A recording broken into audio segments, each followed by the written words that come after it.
Hey everyone, how you doing? Ron here with How Do I. So in today's video, I'm going to show you how to view your app purchases on your iPhone. So before we get into the video, don't forget to subscribe, like, comment, as it really helps out the channel. So let's get into the video. Just come over here to the App Store. Once you find the App Store, I want you to click on it.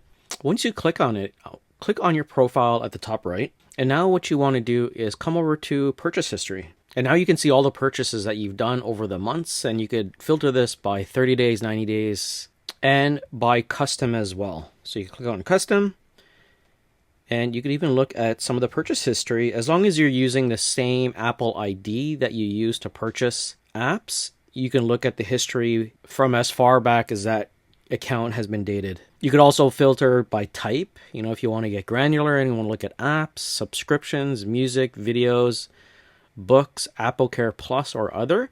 You can. Another great thing to look at is subscriptions, to see what subscriptions you have that are upcoming for renewal that you might want to cancel.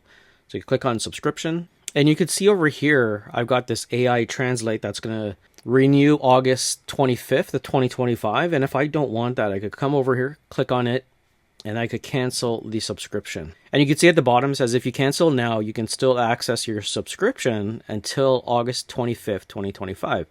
So now what I'm going to do, I'm just going to cancel this, just in case I forget for next year. And now it's going to ask me to confirm. I'm going to confirm, and I'm going to cancel this. And there you go. You've canceled your subscription. And now I'm just going to go back. And that's it for the video. So again, don't forget to comment, subscribe, like, and I'll see you in the next one.